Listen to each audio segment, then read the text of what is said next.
Welcome to this week's episode of Gaston's Great. Finally, the number one episode out of all of Season 3 with 267 downloads is episode 53, Senior TLC, or Total Life Care. They are a nonprofit Medicare program and Medicaid state option which provides care for people aged 55 years and older who need skilled nursing care. Their day center is open 5 days a week with transportation services and provides a fun and friendly place with medical and rehab and support services. Their members can take pleasure in meals with friends and enjoy social activities. Listen now to our number one episode of Season 3.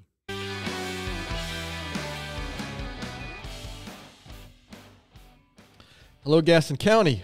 Welcome to episode number 53 of Gaston's Great, a podcast highlighting some of the great things happening in and around Gaston County. I'm your host, Stephen Long, and we are coming to you from the worldwide headquarters of GSM Services. As we look forward to having some great discussions in the coming weeks and months, we simply believe in discussing more of the reasons why Gaston's great. We are highlighting another great organization as we highlight Senior Total Life Care, or Senior TLC, which is a community PACE program. I'm sure we'll hear more about that. And with us today is Dr. Alan Clark and Kathy Kinzig. Dr. Clark is the medical director for the organization, and Kathy is the executive director. So Dr. Clark and Kathy, it's great to have you on, and welcome to the podcast. Thank you, Steve. Thanks for having us. Well, you're very welcome. So we're going to get right to it, and Kathy, maybe start with you. If you could just tell us a little bit about yourself, anything you'd like to share. Sure. Thanks. I appreciate the opportunity. So I've lived in Gaston County since 1986, a long time. Brought up 2 kids and now have 4 grandchildren. I've worked in pretty much nonprofit most of the time that I've lived here, worked with some at-risk kids, and then have moved into working with seniors. Excited about that opportunity to essentially to take care of folks. I think that's where my passion has been for a very, very long time. Dr. Clark and I have worked together since Senior TLC has opened, and we actually both came here from the same part of the country at just about the same time. Okay. Dr. Clark, how about you, sir? Well, I was originally born in Cleveland, Ohio, but I've been in North Carolina for quite some time. Through my training, went to a lot of different schools, Washington University in St. Louis, Duke University, Wake Forest University, and did residency training at Case Western Reserve back in Cleveland. So I sort of been around, but ended up back in North Carolina in 1991 after I finished my residency, because I owed the state of North Carolina a whole bunch of money. And they were looking for docs to come and work in physician shortage areas in Gaston County. Okay. Was one of them. And so with Caramont and internal medicine practice, I ended up here. Thought I'd be here for about 3 years and pay my loans back and move on, but I'm still here 32 years later. So it's been good. So practiced general internal medicine for 12 years, hospitalist medicine for about 10 years, and now the past 8 or 9 years at Senior TLC. Okay. So it's been a great growth that I've seen in Gaston County in the medical care from when I came in '91 to now. It's just incredible growth. Well, very thanks good. to many reasons. Absolutely. So are you a Browns fan? I have to ask. I am a Browns fan. It's been rough. I've been an Indians fan. It's been rough. Yeah. Well, it's a Guardians fan now, actually. Yeah. But I'm still my allegiance way back is still with the old Cleveland. Well, as an NC State guy, I feel your pain on athletic. What's the word? Deficiency or whatever. It's you gotta builds character being an NC State and a Browns and Cleveland sports fans. At least the Cavs. Well, when I came to North Carolina, Duke was the first place I went, so that helped out a lot. Well, we won't hold that against you. So I'll again go back to you, Kathy. This is kind of multiple questions here. So, and what can you share? Kind of, you mentioned you've been involved from the beginning. Kind of the history, the mission, and maybe how you got involved with it.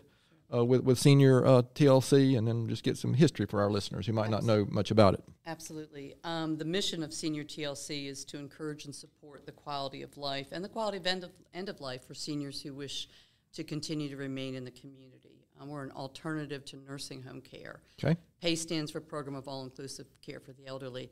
I got started in the inception. I was the second employee that was hired. I was not executive director at that time. I was doing marketing, but I have worked in Gaston County for a long time and was very vested in community opportunities and working with basically populations that didn't have all the resources that they could have. Okay. And so that was fascinating. Did a lot of faith-based work as well as community work. So they were looking at me to start out in marketing. So I was able to basically we talk about senior TLC and talk about the care that we deliver. We were going to deliver. We opened in 2014. Dr. Clark and I got hired the spring and summer before that. So we would go on the road and we would talk to whoever would listen to us, essentially, about care for frail seniors. And what we discovered is that this is a super unique program. It's an alternative to nursing home care, and we provide primary care, specialty care. We pay for hospital visits, we pay for meds, and we provide PT and OT. And so this wraparound services is what we provide. We're funded transparently by Medicaid and Medicare. Okay.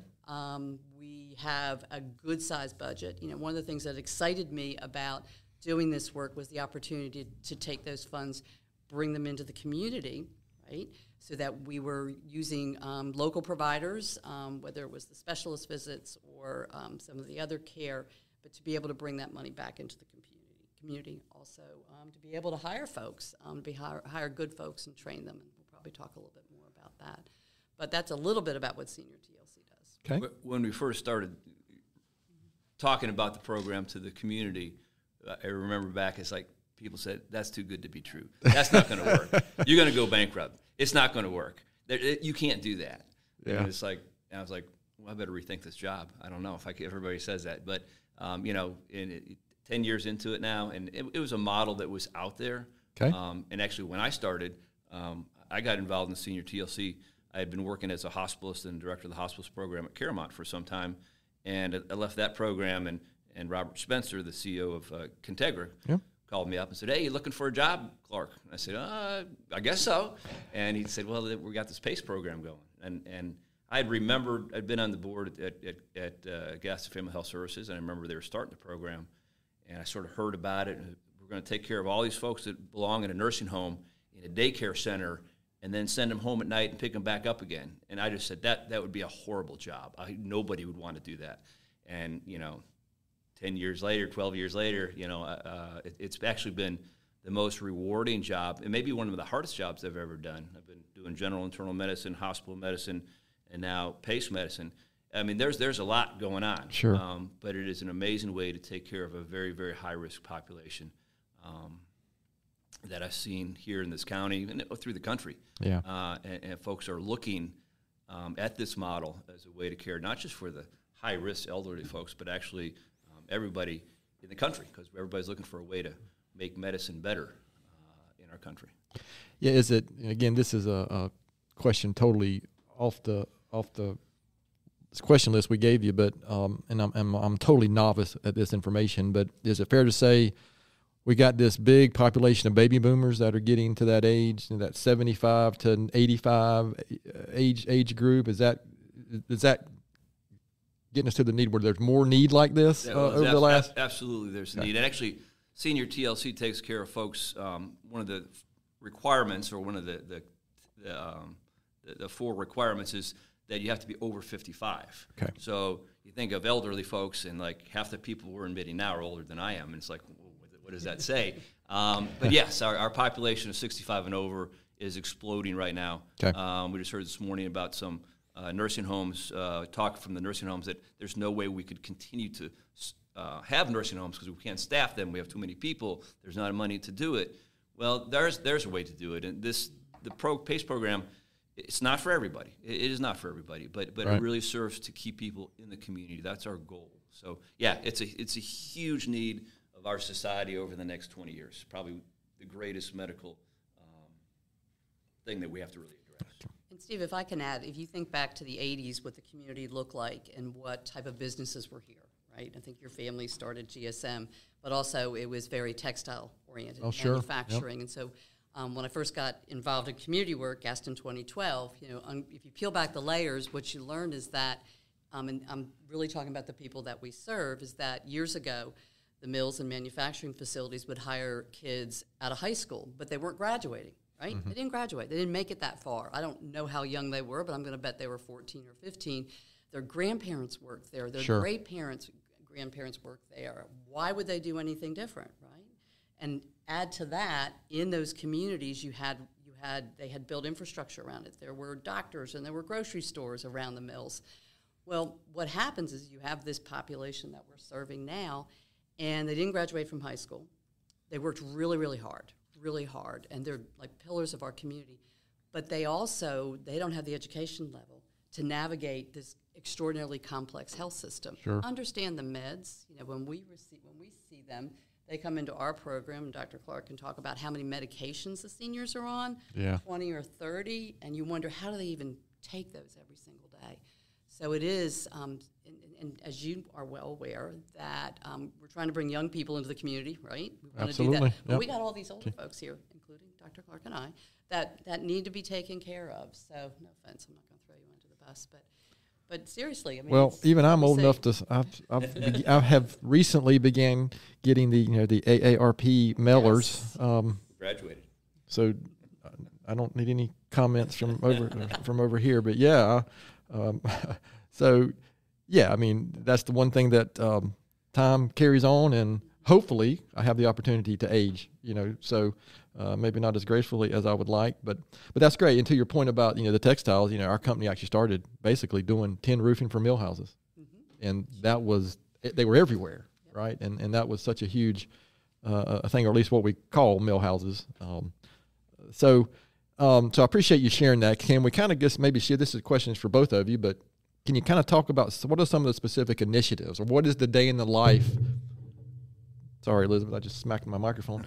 What's a day in the life like for somebody who's under the care of your program, or team members? Just kind of get into, so our listeners kind of know more specifics of what you guys are doing on a day-to-day basis. Steve, let me just sort of back up a little bit, because it's a very unique program, and we try to, how do people understand really what it is? They keep on looking, and we have to explain it 5 times. There's 4 criteria. I think that's important to know. There's 4 criteria for anybody to enter a PACE program. And PACE is a national organization. Okay. There's about 120 PACE organizations throughout the country, 12 of them in North Carolina. And each there is their own entity. But there's 4 criteria that CMS and Medicare have deemed requirements. One is you're over 55, like I had mentioned before. Number 2, you live within the service area of the particular PACE organization. And that service area is actually dictated by CMS, Medicare, so that PACE programs don't compete against each other. So you live within our service area, includes all of Gaston County, most all of Cleveland County, and a little bit of Lincoln County, too. Okay. So you have to live in the service area, too. Number 3, you have to qualify, that person has to qualify to be skilled level of care. And that, in North Carolina, is done by a physician or a medical provider evaluation. It's sent to the state, and the state determines whether that person's needs actually qualifies them to be of skilled level of care, which would actually qualify them to live in a nursing home. Okay. And for the state to actually pay for them if they're under Medicaid rules. And the 4th and final, and the one that's a little bit gray, is can this person live safely at home now or with the services of PACE? So those are really the only 4 criteria. And if you get those people, it's a high-risk population. 98% of our folks are what's called dual eligible, meaning they're both Medicare and Medicaid, which means they're old. That's what you get Medicare for. Medicaid generally means you're of a lower socioeconomic level in there, or disabled. So this is a high-risk group. They're a low socioeconomic level and a high risk. And these are the guys that I saw going in and out of the hospital when I was in hospital. So they come in the hospital, we fix them up, we send them home. They couldn't get to their doctor, they couldn't afford the medicines, they couldn't do that. And that's sort of the beauty of the program, is taking these really high-risk people who could be in the nursing home and keeping them at home. And we can only do that based upon an interdisciplinary team. And that's the key to PACE organization, is a team. We have a team of 11 people with a panel of about 70 participants, and that we sort of disciplines such as whether it's medical providers, nurses, dietitians, social workers, PT, OT, rec therapy, transportation, CNAs, and that whole group looks at this very complex person and gives them what they need. It's a needs-based program. That team determines what they need in order to keep that person in the community. So that's sort of the basic premise of PACE. That's very helpful. Hard Thank to you. get Yeah. you wrap your head around because it's different than other medical things. But typically a day in the life of a PACE participant, after they enroll in the program, we provide transportation and we pick them up at their home. So a typical PACE participant lives at home. Some live on their own. Some live with family members. It's variable. But we pick them up. We have 13 vans, 13 vehicles now or so, 14, and that is 16. That is something you see a good bit around. Yeah, absolutely. We go pick them up at their home. The drivers are amazing people because they go to the homes. They know these patients, these participants better than anybody else. Help them in the van, help them out. They come to the center, and we're located in the shopping center near the Gaston Gazette, right? Where they're and the old Circuit City, which was renovated, and it's absolutely a beautiful place. My son went there; he thought it was a country club for old folks. No, you can't come here. And they come and they can get a snack in the morning. We provide activities, physical therapy, occupational therapy there at the center. Primary care clinic is there at the hospital. We have 2 clinics: East Wing Clinic, West Wing Clinic. Activities that go on all day. Prior to the pandemic, we did a lot of road trips. Lots of road trips. Yeah, we haven't quite started back into that. We're sort of looking at that, but that was a big part to get these people out to Tony's Ice Cream or Crowder's Mountain or Actually, we're going to Rankin Lake on Friday to go fishing. We're going to bring some of the guys. Yeah, Rankin Lake's a great spot. When we're going fishing again, I want to go fishing. So we do a lot of activities. We provide all their medications. We have a pharmacy there in the building, so they only get their medicines from one pharmacy and actually one provider, which is the senior TLC provider.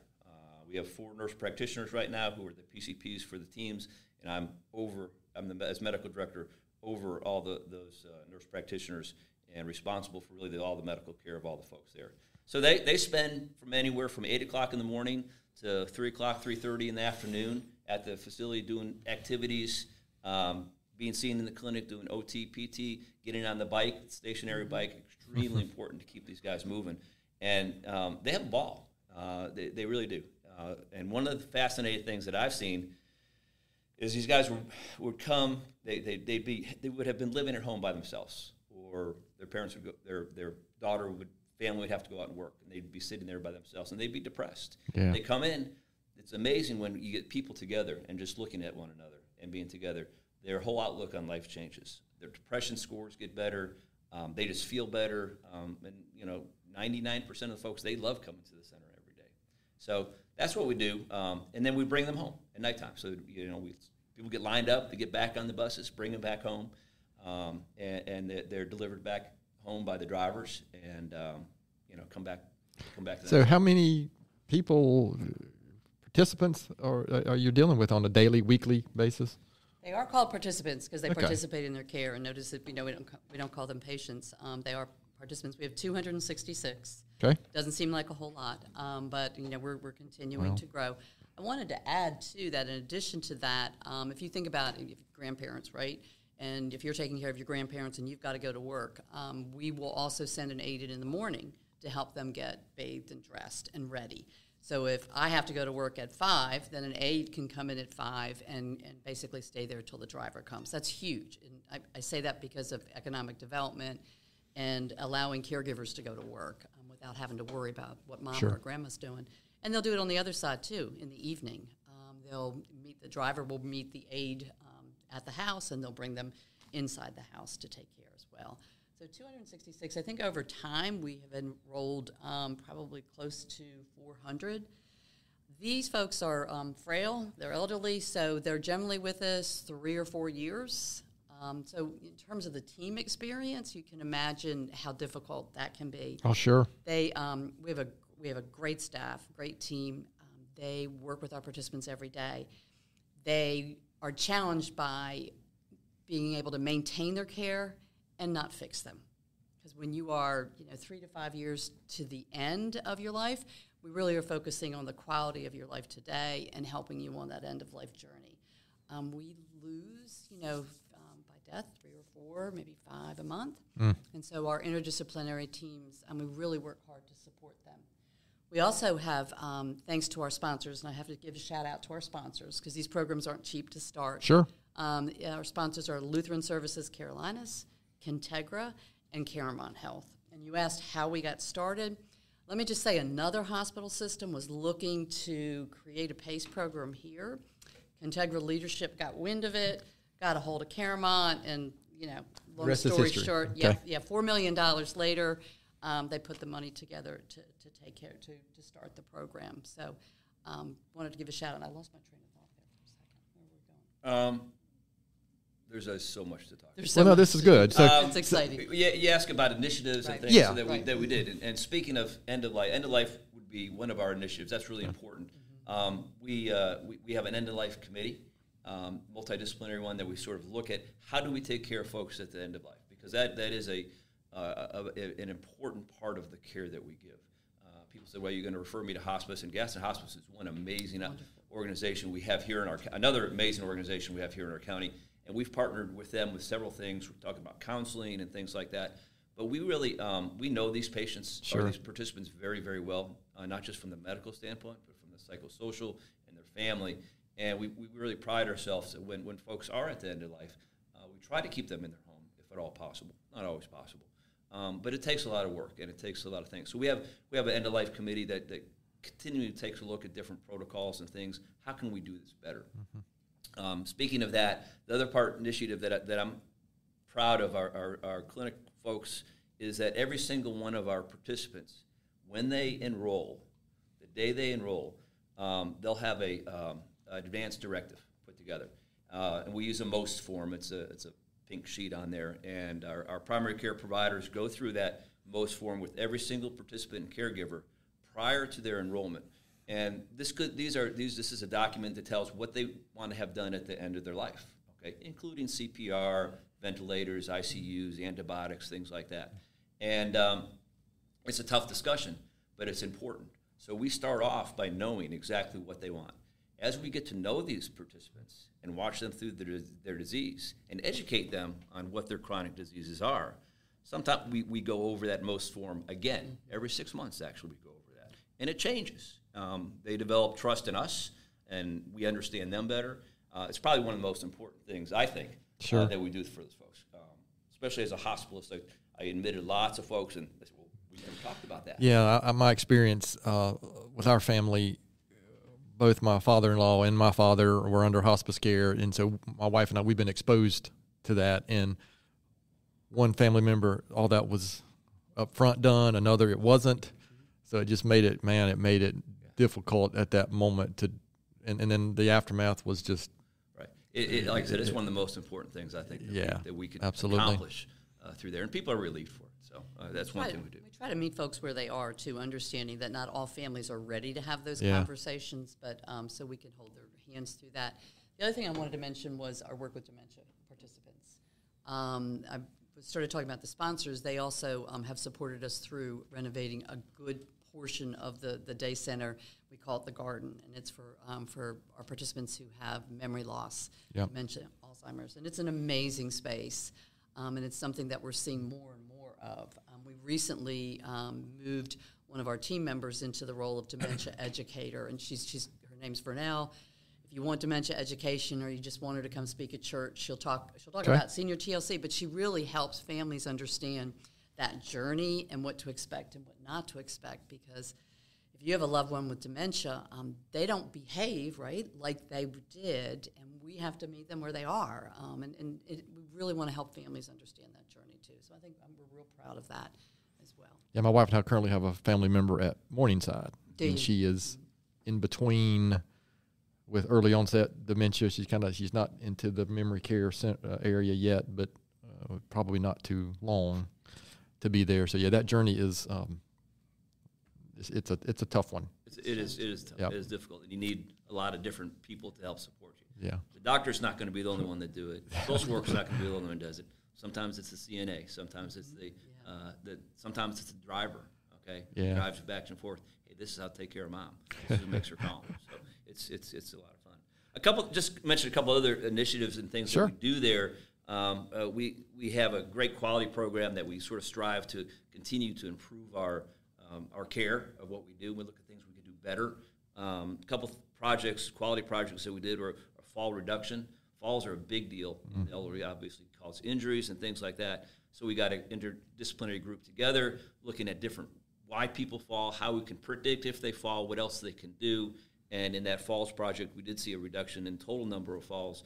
Most recently, we did another quality project looking at falls that produce injuries like hip fractures or hospitalizations, and look specifically how we can reduce the number of those what we call level 2 falls where a fracture or injury occurs.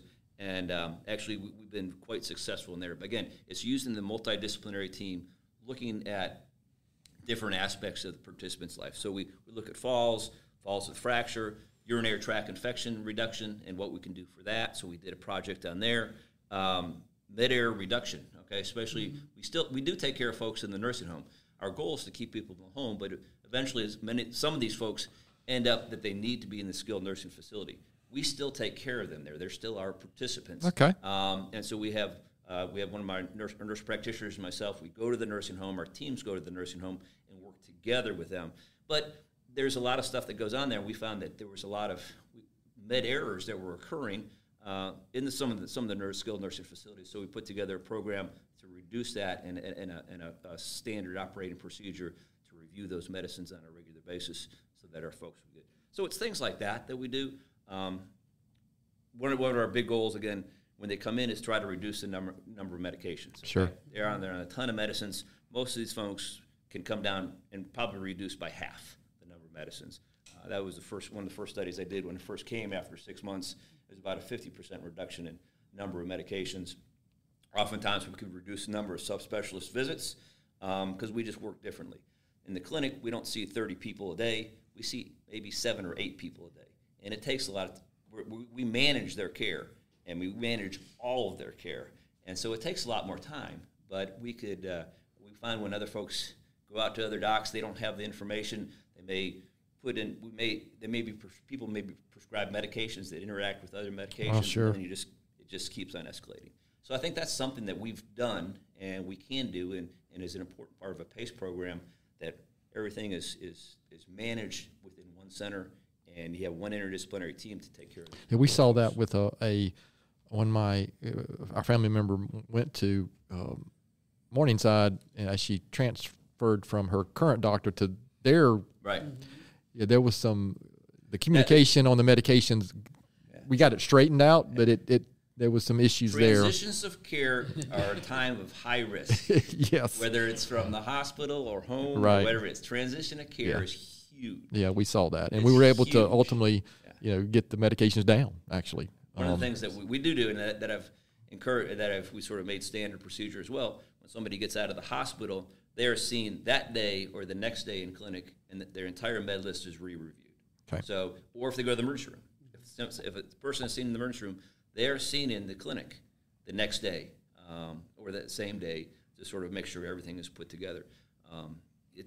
Other practices outside this type of managed practice, like we have, sometimes you wait 2 or 3 weeks, and it's complicated. So it's really more personalized care. So and family members have no idea. Right. I mean, we don't. I mean, I was like, well, I don't know where we're at, and we don't know what questions to ask even, and so that's why that communication in specific care is in one place, if possible, I would assume is better in most cases. Yeah, it's sort of localization of care versus spreading it right. out, getting it right. I did want to speak a little bit in terms of on the business side of initiatives something that is exciting. I think we all know how difficult it is hiring right now. I saw your sign out front. Yes. It's really hard. It's really hard. We have to compete. It's a unique time. It's a very unique time. So we, a couple of years ago, and I'm glad that we started it then, we're starting to grow our own leaders. Okay, so we're actively looking at our team members that work for us, and we have been known to create positions based on what we need, but by looking at talents and skills. Sure. So they're actually active education. We work with multiple choice. Melinda Lowry, she's doing emerging leader training. We've got, I think, 3 groups going on. So it's really an investment on the business side in growing your leaders, so that way we have an opportunity to tease out. Is this something you want to do? Melinda always says, and I believe it, we have a responsibility to train and support our team members. And if they leave and they're better, then that's wonderful. But that is our investment in the community as well. But it has really paid off. We've had drivers come in that are now in a medical records role or receptionist role, CNAs too. We've got a couple of CNAs. One is our customer service, the medication assistant. So they've just grown based on their desire to do more. So I think we have to do that in healthcare, probably everywhere. Yeah. But I think that's one of the things that we're proud of. We're proud of looking at how well the participants do, but also just how the team is growing as well. Right, very good. Yeah, we see the same thing. And we've been doing that for many years, but yeah, or something similar. But we've really seen the need for that increase, and this put a positive spin on it. This unique time that we are currently dealing with. I'm sure you guys have many stories, but maybe is there something you could share about one that maybe stands out of the impact you've made on a family, an individual, or something that you say, wow, this is really why we're here. This is something that was impactful that you can share. I mean, obviously without sharing any specifics of. Well, I have one to share. And I started intake. My first role with Senior TLC was in doing intake, marketing and intake. You didn't have that time. So that means going into someone's home and listening and talking to them and seeing if they're interested in Senior TLC. So I visited with a participant that doesn't live far from the center. She's one of the first ones that I enrolled, and sat in her bedroom with her, and she was kind of bedbound at that point and listening to her goals. And she really didn't leave that room. She really didn't. She had a wheelchair. She really didn't leave that room much. Well, she enrolled, and over time, we've seen her walk. We've seen her come out of the bed into the wheelchair. We've seen her walk with a walker. We've seen her advocate for us. We've seen her in the hospital this close to not making it. She's got many a life, and she lifts us up on a regular basis. She helps us to celebrate holidays, but her health has ebbed and flowed over time. And she's just not done teaching us. Oh, wow. What I have said. And I think you know who I'm talking about. Barbara leads us in our Thanksgiving pageants, our Easter pageants, Christmas. Yep. She is the director, and she just lights up. And she's got this whole group in the day center. Then everybody oh, Barbara's here. We better get going. And she directs them. They got feathers in their hats, and they have Easter bunny ears on, and she just gets everybody rolling. But yeah, she's an amazing lady. Yeah, she's been a couple near-death experiences, and it's wonderful. That's really great for us. Sure, she's a remarkable lady. I think one gentleman, Richard, and he had a horrible back injury from an accident just prior to joining, and he was on hemodialysis. Chronically ill, but very smart guy. He was a manager. He was a manager to local.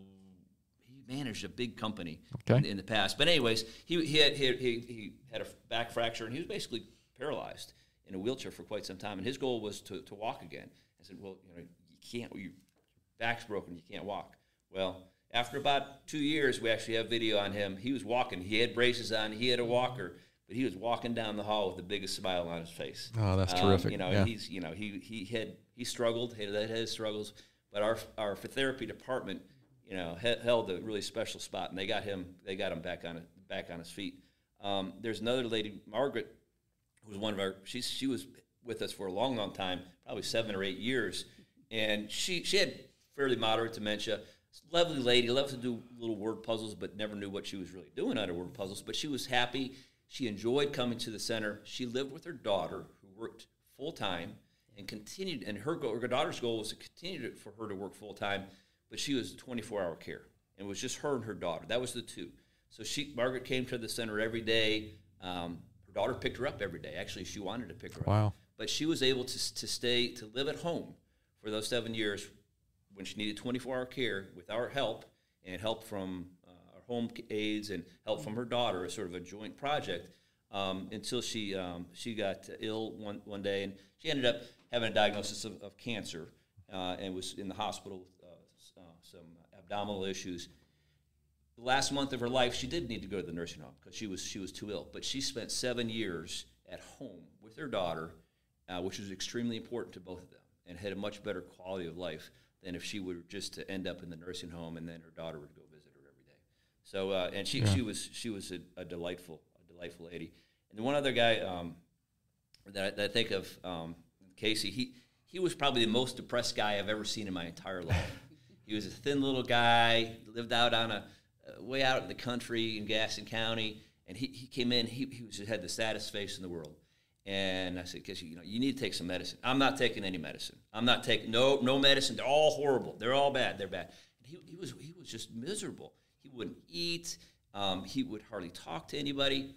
We came to the center, started coming to the center, and actually developed a relationship with one of our nurse practitioners and the team members. And he ended up agreeing to take some medications for his depression. And after about a year, I heard somebody playing the piano in the center, and it was him. He was out there, and he had his big cowboy hat on, and he was playing music on that piano. Oh, wow. And he was laughing, cracking up, and all the people and all the other participants in the center were in there singing and having. I mean, it was like, this is the guy that came in and couldn't look me in the face because he was so depressed. But yet, through that socialization, it wasn't just medicine; it was being with other people, and to see that transformation over about a year's period of time was really quite remarkable. So that's just a couple things that I thought. Well, those are good. I mean, I'm sure you've got. There's a lot. I'm sure there's many more. So, how would you say, like looking ahead, 5 to 10 years? I mean, what would you envision the program looking like, or are you at capacity, or again, is there any big vision that you guys have, or Kathy has great vision. There is great. We were recently visionary. awarded. Thank you, Dr. Clark, a service area expansion. Okay. We have Cleveland County as our service area, but we've been awarded Rutherford County as Okay. well. And Yeah. so we are in the process of breaking ground on a new day center out in Shelby. Oh, wow. So that will be able to serve up to about 200 folks there. We're not at capacity now. Okay. We could add, shudder to think, but another 100, 150 folks that we could serve. It's a home and community-based model, so we can do care in the center and in the home, so we can do that.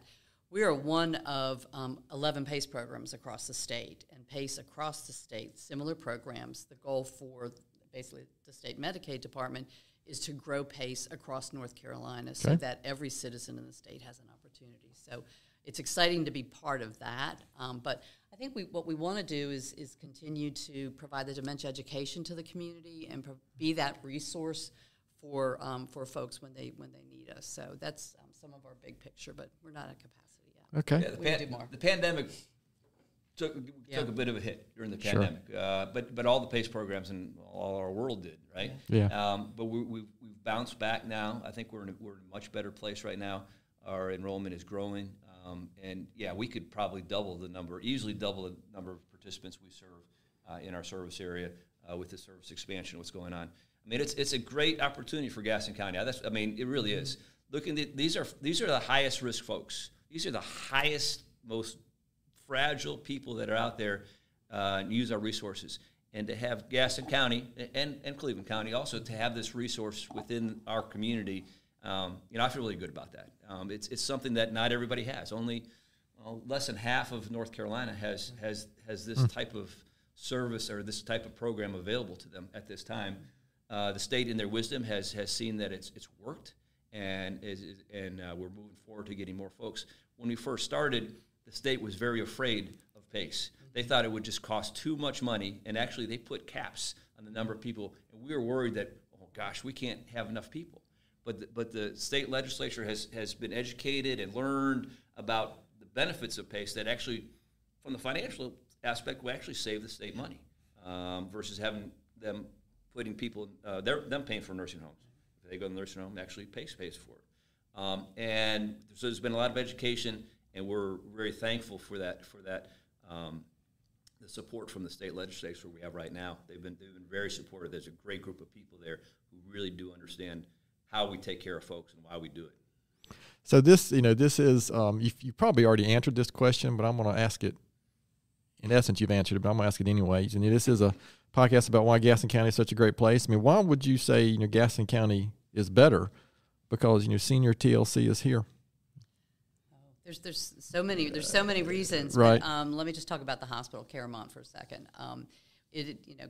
Caramont's an amazing hospital. And I think the community is better because of our relationship with Caramont. Not only did they financially support us in the beginning, but also we helped to reduce readmission rates, right? And that partnership and being able to share patients, if you would. I think it's the care the care that we deliver to a frail population, but then the opportunity, even if you're not a PACE or senior TLC participant, we can help families with resources. We can help share information. We can refer them to hospice. We can refer them to the adult daycare in town. We're really good community partners, in terms of resources, the SNFs that we're using locally, as well as the specialists, all those resources are going right back into the community. Right. So, and those are things that would not have happened had we not existed. That amount of revenue, if you would, coming in. Very good. Plus workforce development. We have 116 employees. Okay. So we are, super That's excited. significant, yeah. It is. I think it is. Absolutely it is. Growing over the years. And when we add the New Day Center, our hub will still be Gaston County. Right. This is our home. We may have satellite centers, but our administrative hub is right here in the community. And we have people coming from Charlotte to work with us. Oh, good. Well, they come this way. It's a little easier commute than going the other way. I like this side of the river. Absolutely. Dr. Clark, anything you would add to that, or? Just like I said before, the growth of the medical community since I came in 1991 has been incredible, and it's due to many great leaders that we had put in here. A lot of great, folks that came to town who had vision from Caramount, from Contegra, and Lutheran Services has now joined us in that as well. And so it's really been an amazing journey over the past 30 years to watch this happen here in this community. When I first interviewed for a job in 1991, the road to Charlotte still had grass growing over it, and it was like, "You're going to Gastonia?" My wife is from Hickory, North Carolina. She says, "We're going to Gastonia," and I raised my two kids here. They went to school here. They're still in this area right now, and it's really blessed to end up here and to have the support of this community. It's been a great experience. Well, we can repeat that. We snip that, and that's the reason why we're doing this podcast, because you just described it. I mean, that because sometimes, we're in the middle of it. We just, it's great, but it's almost like I think Gaston is one of the best kept in Gaston County, one of the best kept secrets in North Carolina. I agree. So is there anything else I haven't asked? I mean, we'll finish up, before we're done, we'll make sure our listeners know how to get in touch with you, and look more information up. But anything I haven't asked, anything else you'd like to share before we move on to some of these really important questions? I think we made a pretty good summary. Yeah, I mean, this has been really good. Yeah, hopefully. We appreciate the opportunity. We have website, we have telephone numbers. Yep. Hopefully if people listening to this have people they know, right, that may benefit from a service like this, they're not sure, that's fine. Just call us, because that's what we do. Is we find out whether this is the right fit for you or your loved one or your neighbor or whoever it is. So. And on the educational support side, church groups, Okay. anyone interested, we do go to a lot of churches, and within every church there's generally a lot of generations there, and you Sure. never know if someone's neighbor is struggling or someone's family member is struggling, and they struggle alone. So, we would love to come out and just visit and chat and share Sure. and educate. That's just part of our mission as well. Well, good. Well, that's kind of the whole point of this particular episode specifically, is to, and there may be somebody, if it's just one person hears this that has a family member, a friend, or somebody that's not aware of the program, that could help not just the individual, but I'm sure, gosh, the quality of life of the family, could be positively affected as well. Excuse me.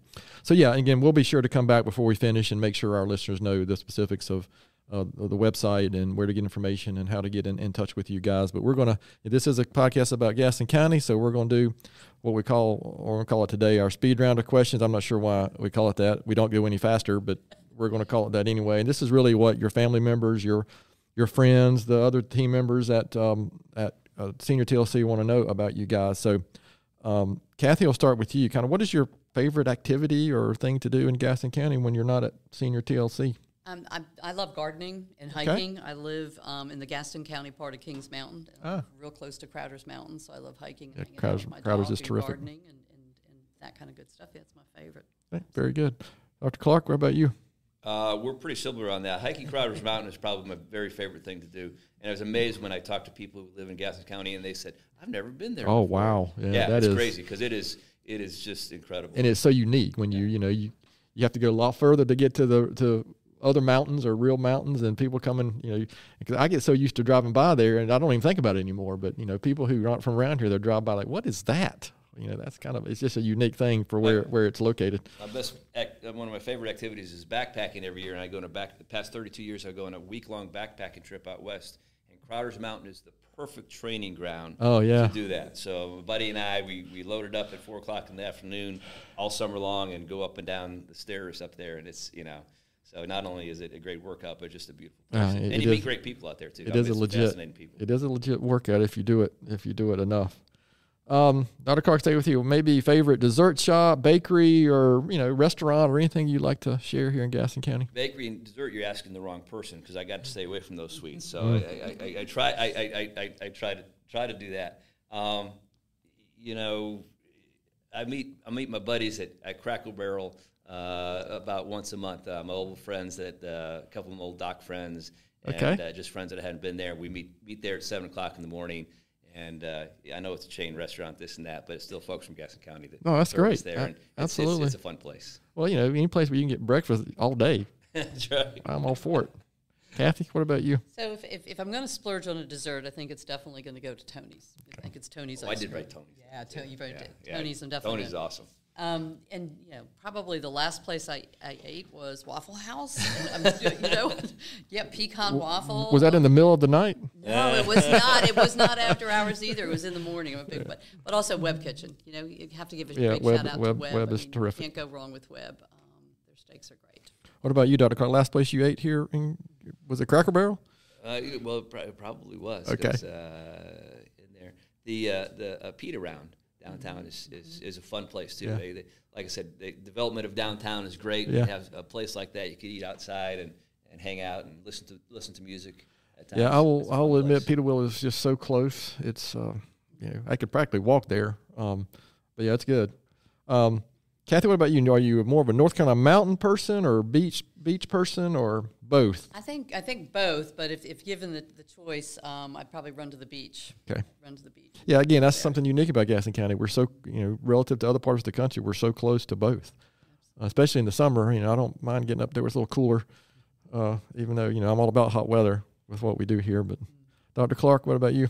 I love Topsail Beach. I just got back from there. We go there once a year with the family, but Blue Ridge Parkway is an awesome that's place. Great. And, Slick Rock Wilderness. Okay, one of the best vacations we've ever had as a family. My entire family, once all our kids have been. When my youngest daughter, I think, was 1 year old, we took rented a house with my parents and my brother and his family, and down at Topsail.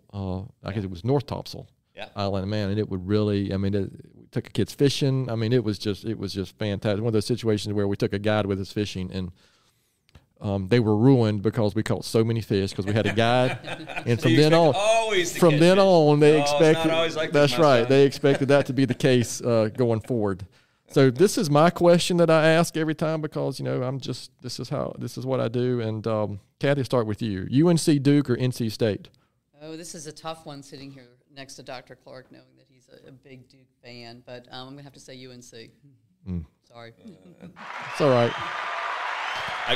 When I came to North Carolina, I came to Duke. I met Coach K first week I was here, played handball with him, and after that, my father-in-law was like the biggest Duke fan in the entire world, so I couldn't let him down. Well, I have to admit, I went to his first summer as the coach. Went to basketball camp at Duke, and I was met him. That was 1980. Because again, being a big NC State guy, I'm a Jim Valvano fan, and they were hired same year. And I actually, when I was a student at NC State, I met Coach Valvano multiple times. So, but they were a pair, weren't they? Yes, they really were. Of just amazing people. And they created a great friendship, especially after Coach Valvano became sick. Yeah, and y'all without your microphones, with your headphones on, when you said UNC, just. Elizabeth, she put in the cheer, huh? She gave us a little a clap, applause, of sound effect. My very best friend is UNC Chapel Hill. And he's still my very best friend, and we still argue about it. But UNC is a great school. NC State is my second best friend is NC State. As any listener knows, if you listen to this podcast, everyone knows I'm married to Tar Heel, so we have a mixed marriage, but we survive somehow. So, Kathy, what is something very few people know about you? Probably, and being the executive director at Senior TLC, that's a persona that I have. But one of the things that makes me really, really happy is digging holes and planting things. Oh. And I know that sounds absolutely nuts, but I love in the spring and the fall. Nothing makes me happier than to dig holes and plant things. And I'm known for putting things in just to see what happens, and then I forget what I put in, and then I have to figure it out. Yeah. And battling the deer in the yard. I have an acre of land, and Dr. Clark shared with me his pie tin strategy for keeping deer away, and I'm on a mission. Yeah, my wife, we have something growing in our backyard right now that we know we planted in the last few years, and we actually have no idea what it is, so we're waiting to see. And we're battling, where we live, we're battling the chipmunks at the moment from many of the things. I have an app for you for knowing what plant it is. I do too. Okay. Yeah, it's great. All right, well, you can share that you just keep on taking after. What is this? I don't know. What about you, Dr. Clark? Something very few people know about you.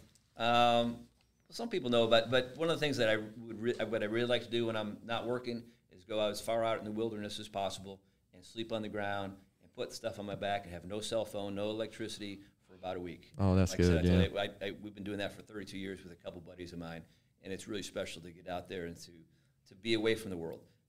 Because we all need that.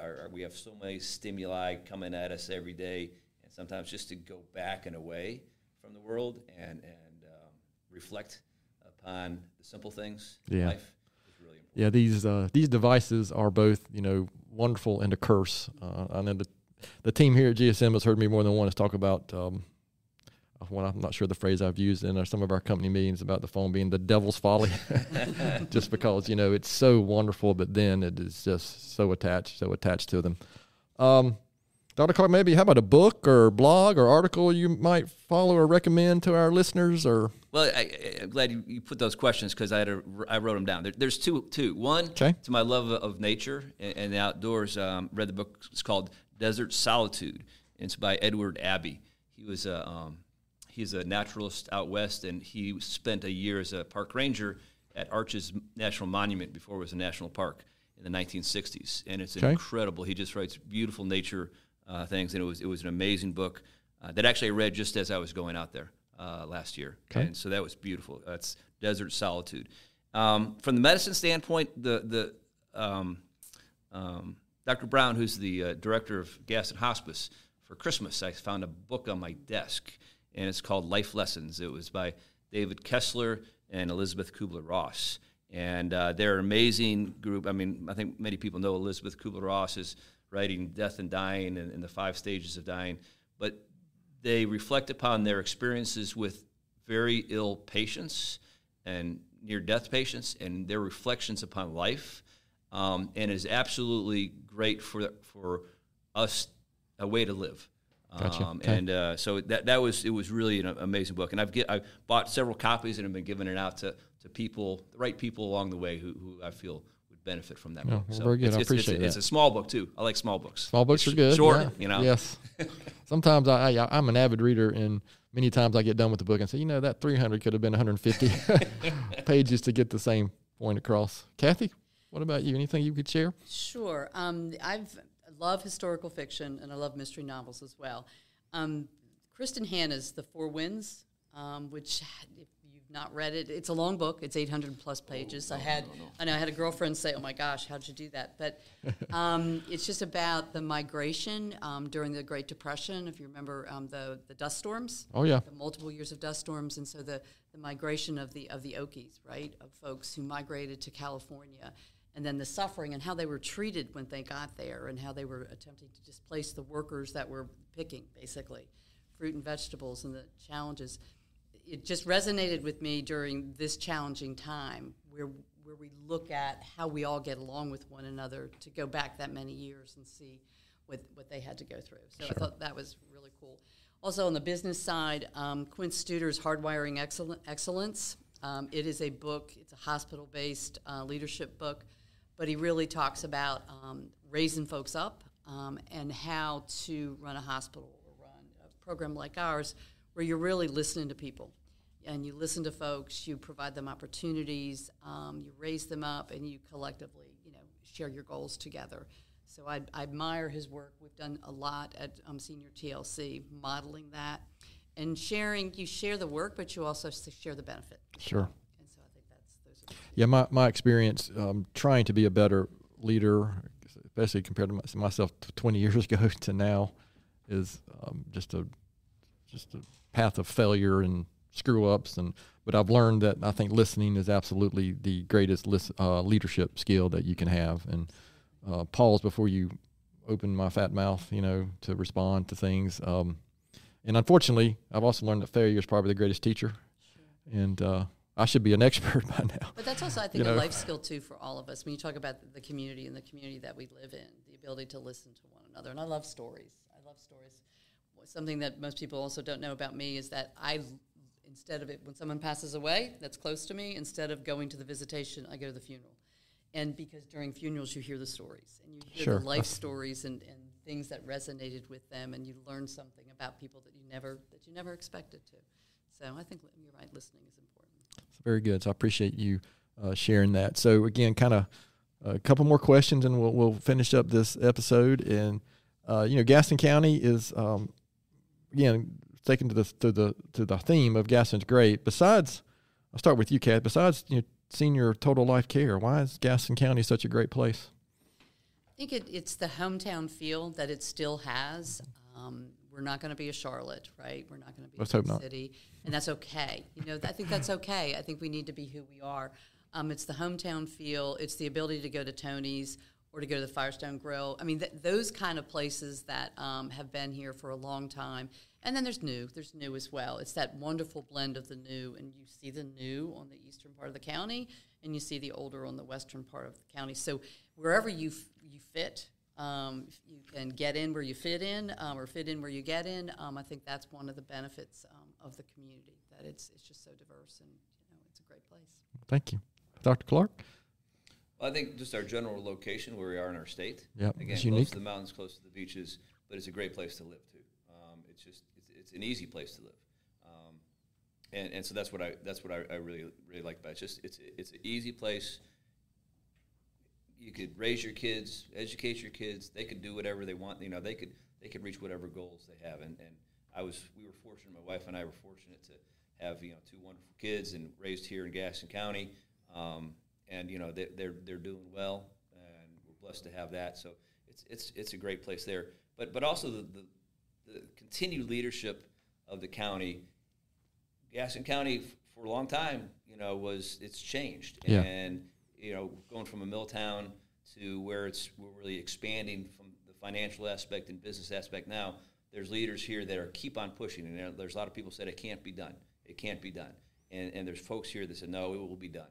And we keep on working at it. And, Steve, really, your company and what you do and Board of Commerce and everybody is a remarkable thing. And you need strong people like that with the vision to keep pushing us forward for the people of the county. And I feel very fortunate to have lived here and raised my family here, and I've recommended it to many folks. Well, thank you. I appreciate that greatly, and I agree. My kids are 23, 21, and 16, and I grew up in Gaston County schools and grew up here, so I went to school for a few years, but came back, and it's been we've had a great experience here with the school system and just living here and raising our kids here. So I would agree with that. So our last question, and that's probably I think I say this every episode, it's my favorite question. Maybe start with you, Dr. Clark, and kind of knowing what you know now, what advice would you give your 20-year-old self? That's a common response to that question. Yeah, I had to think about that for a while. A couple things. One, don't be satisfied with mediocrity.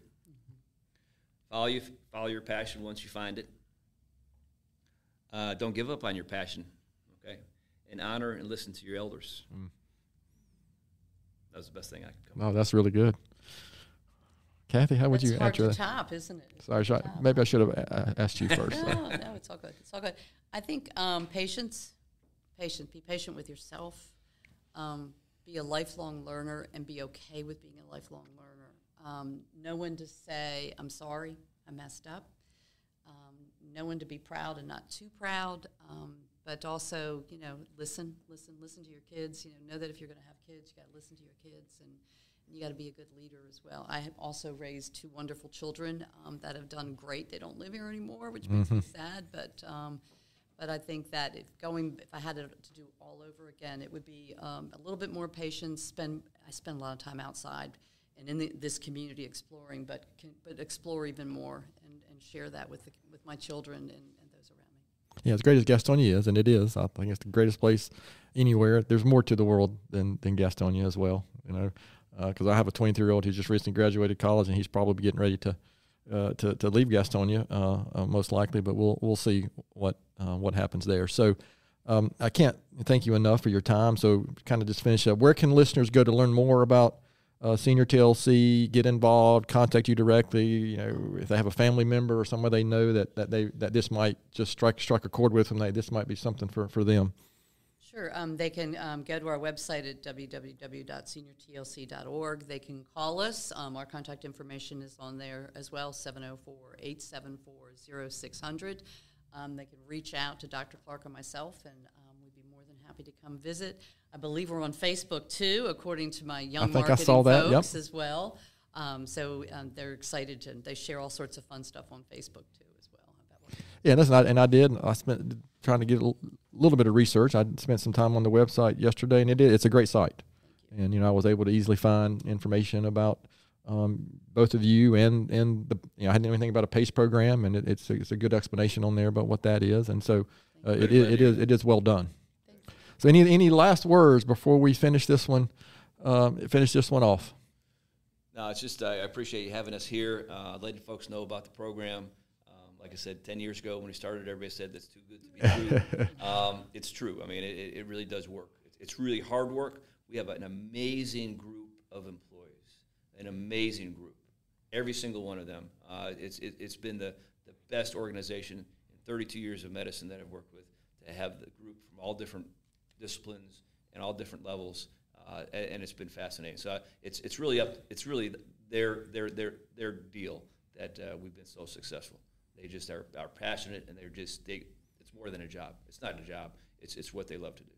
So we got a great group of people. And I would encourage folks that if you're, you know, young folks or not so young folks, if they're looking for a different kind of career, oh, absolutely, give back to the community, come check us out. Make sure you love change. You know, we're growing and evolving all the time. But I think that, you know, it's a great place to work, and our team members are so passionate about what they do. And but come check us out. Well, thank you for that, because I think I inadvertently skipped that question about how to get involved. Mm-hmm. What advice would you give somebody want to get involved in that? So, guys, this has really been good. I knew a little bit about the program, but this has really been educational, and especially it's great. I mean, it's so driving on 85, you can see the buildings. I'm sure lots of people drive by there and go, what is that? Yeah, you know. So hopefully some of our listeners will hear about this, and maybe you'll hear from them. So like I do most weeks, have my own book recommendation and kind of finish off with my quote or thought for the week. But I just read a book titled Think Like a Monk by a gentleman named Jay Shetty. Got to be very slow and say that. Jay Shetty. He also has a great podcast, if you're a podcast listener, which I know everybody listening is a podcast listener. So if you want to add one to your subscriptions, it's called On Purpose. But it's a gentleman who spent 3 years as a monk in India. And if you're looking for self-improvement, personal development, how to deal with some of the wackiness in the world today, I would highly recommend it. And my thought for the week comes from Seneca, who I think was a Roman philosopher, if I'm remembering that correctly. I'm sure if not, somebody will correct me very quickly. I think he was Roman. So he said, "Our fears are more numerous than our dangers, and we suffer more in our imagination than in reality." I think that's personally has been my kind of experience, especially the last few years. If you read every headline and listen to the news all the time, I would just encourage you maybe cut some of that off, kind of like what Dr. Clark said earlier. Get some time away and disconnect. That might be healthier than some of the other things that we do sometimes. So we're going to close this one out. And to our listeners out there, thanks so much for taking the time to listen to today's episode. Please continue to spread the word if you can about the podcast. And please don't hesitate to contact us here at podcast@gastonsgreat.com.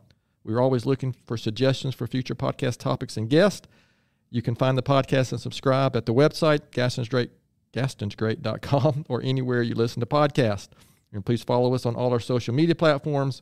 And as usual, Elizabeth reminds me that giving us a good 5-star rating helps us get noticed.